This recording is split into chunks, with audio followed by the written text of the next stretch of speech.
Hello दोस्तों, स्वागत है आप सभी लोगों का फिर से आपके अपने चैनल लक्ष्य बोर्ड एग्जाम पर। तो दोस्तों, आज की इस वीडियो में हम लोग देखने वाले हैं कि 2025 बोर्ड एग्जाम में संस्कृत का पेपर कैसा आएगा, संस्कृत के पेपर का पैटर्न क्या होगा, कैसे कैसे प्रश्न पूछे जाएंगे, कितने एमसीक्यू टाइप क्वेश्चन होंगे और कितने बड़े बड़े नंबर के यानी 4-4 अंक के 2-2 अंक के कैसे कैसे प्रश्न होने वाले हैं।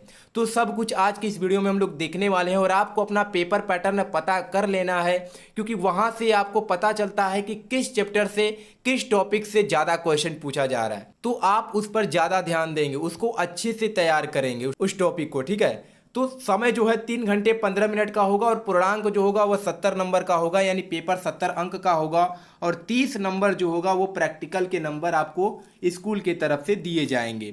यहाँ पर जो 15 मिनट है वह परीक्षार्थियों को प्रश्न पत्र पढ़ने के लिए निर्धारित होगा, यानी जो यहाँ पर सारे निर्देश दिए गए हैं इसे आपको सबसे पहले अच्छे से पढ़ लेना है, ठीक है। जैसे पहला दिया है कि प्रश्न पत्र जो है 2 खंडों अ तथा ब में विभाजित है। खंड अ तथा ब 2 उपखंडों का उपखंड क तथा ख में विभाजित है। यानी सबसे पहले तो 2 खंड है, खंड अ और खंड ब है, और ये भी खंड जो है 2 उपखंड में विभाजित है। पहला उपखंड क में और दूसरा उपखंड ख में विभाजित है, ठीक है।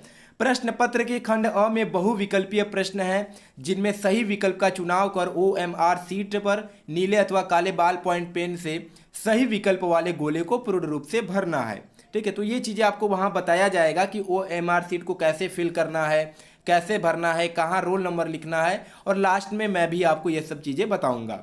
आगे दिया है कि खंड अ में बहुविकल्पीय प्रश्न हेतु प्रत्येक प्रश्न के लिए 1 अंक निर्धारित है। तो यहाँ पर सारे निर्देशों को अच्छे से पढ़ लेना है। अब यहाँ से क्वेश्चन स्टार्ट होता है। पहला खंड अ। खंड अ में अभी मैंने ऊपर बताया है कि 2 उपखंड होगा, पहला उपखंड क होगा और दूसरा ख होगा। तो यहाँ से जो क्वेश्चन बनेगा यह वस्तुनिष्ठ प्रश्न बनेगा, यानी MCQ type question. 20 MCQ question पूछे जाएंगे आपके पेपर में हर एक सब्जेक्ट में, ठीक है। तो लिखा है कि प्रश्न संख्या 1 एवं 2 गद्यांश आधारित प्रश्न है। गद्यांश को ध्यान से पढ़ें और उत्तर का चयन करें। यानी सबसे पहले एक गद्यांश देगा जो कि आपकी किताब का ही गद्यांश होगा, बाहरी गद्यांश नहीं होगा, और उस पर क्या करेगा, क्वेश्चन पूछेगा। जैसे यहाँ पर गद्यांश देख सकते हैं, शंकर केरल प्रदेशे। तो ये आपको बताना है किस चैप्टर का गद्यांश है। यहाँ पर लिखा गया है, पहला यही क्वेश्चन है कि उक्त गद्यांश का शीर्षक है, यानी किस चैप्टर से यह गद्यांश लिया गया है। ऐसे ही देख सकते हैं दूसरा क्वेश्चन पूछा गया है, फिर तीसरा है, चौथा, पांचवा, ठीक है। तो कितना क्वेश्चन कहा था पूछने के लिए, 1 एवं 2, यानी पहला और दूसरा जो क्वेश्चन है गद्यांश पर आधारित है। फिर तीसरा क्वेश्चन अलग क्वेश्चन है, यानी गुरु नानकस्य पितुः किम नामः या नामम किम। तो इसका आप चैप्टर पढ़े रहेंगे तभी आप बता पाएंगे कि गुरु नानक के पिता का क्या नाम था।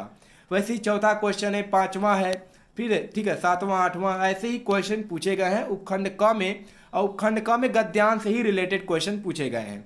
अब आता है उपखंड ख, जिसमें व्याकरण से क्वेश्चन पूछा जाएगा। जैसे इक प्रत्याहार के वर्ण है, त का उच्चारण स्थान है, हरिवंदे में संधि है, नमस्ते का संधि विच्छेद क्या होता है। तो व्याकरण से भी उपखंड ख में 10 क्वेश्चन पूछा जाएगा। फिर आएगा खंड ब।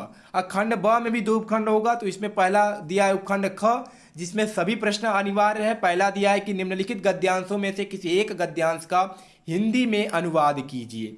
यानी यहाँ पर 2 गद्यांश दिया गया है, किसी भी एक गद्यांश का आपको क्या करना है, हिंदी में अनुवाद करना है, यानी हिंदी में आपको लिखना है। वैसे ही दूसरा क्वेश्चन है कि एक पाठ का आपको सारांश लिखना है। कवि गुरु कालिदास का लिख सकते हैं, विश्व कवि रविंद्र का लिख सकते हैं, या मदन मोहन मालवीय जी का लिख सकते हैं। 4 अंक का ये क्वेश्चन पूछा जाएगा। फिर तीसरा क्वेश्चन है, एक श्लोक का हिंदी में अनुवाद करने के लिए आएगा, गद्यांश का भी आएगा और श्लोक का भी करने के लिए आएगा। दोनों में से किसी एक का आपको करना है।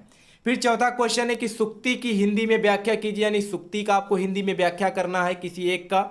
फिर निम्नलिखित में से एक श्लोक का अर्थ संस्कृत में लिखना है, यानी संस्कृत में दिया गया है और इसको अपने भाषा में आपको क्या करना है, संस्कृत में बना करके इसका अर्थ लिखना है।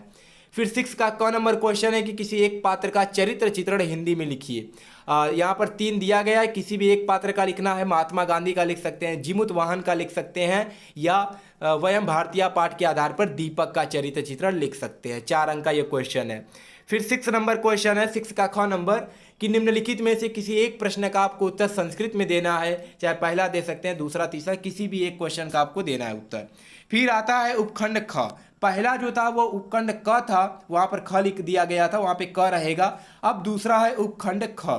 जिसमें 7वें का पहला क्वेश्चन है कि निम्नलिखित रेखांकित पदों में से, यानी यहाँ से व्याकरण से क्वेश्चन बनेगा, एक में नियम निर्देश पूर्वक विभक्ति का नाम लिखिए। यानी जो अंडरलाइन यहाँ पर किया गया है, रेखांकित किया गया है जिस शब्द के नीचे, आपको बताना है कि इसमें कौन सी विभक्ति है। ठीक है, किसी एक में आपको बताना है। निम्नलिखित में से किसी एक पद में प्रत्यय लिखिए, यानी श्रुत्वा में बताना है कौन सा प्रत्यय है, गंतुम में बताइए, या पठनीय या अजा, किसी एक का आपको बताना है। वैसे वाच्य का परिवर्तन करना है। ये सारी चीज़ें मैं आपको अभी पढ़ाऊंगा। ठीक है, आपको टेंशन नहीं लेना है कि वाच्य परिवर्तन क्या होता है, फिर प्रत्यय कैसे बता पाएंगे, अनुवाद कैसे करेंगे, सारी चीज़ें आपको मैं इसी चैनल पे फ्री में पढ़ाने वाला हूँ। ठीक है, तो चैनल पे नए हैं तो चैनल को जल्दी से सब्सक्राइब भी कर लीजिए। फिर 9 नंबर क्वेश्चन दिया है कि वाक्यों का संस्कृत में अनुवाद कीजिए। ठीक है, तो यहाँ पर 5 वाक्य दिया गया है, 3 वाक्यों का आपको करना है, किसी का भी कर सकते हैं। फिर एक विषय पर 8 वाक्यों में निबंध लिखना है, जो कि 8 नंबर का क्वेश्चन। अगर आप 8 सेंटेंस लिख देते हैं तो 8 नंबर आपको दे दिया जाएगा। फिर लास्ट क्वेश्चन है कि निम्नलिखित पदों में से किसी 2 पदों का संस्कृत वाक्यों में प्रयोग करना है। यानी जैसे गणेशाय हो गया, तो गणेशाय शब्द से आपको एक सेंटेंस बनाना है, तो हम शब्द से आपको एक सेंटेंस बनाना है। ठीक है, तो आपको किसका कितना का उत्तर देना है, किन्हीं 2 पदों का करना है, यानी 2 शब्द से आपको 2 सेंटेंस बनाना है। अगर आप बना देंगे तो 4 नंबर आपको मिल जाएंगे। तो ऐसा ही पैटर्न रहेगा संस्कृत के पेपर का।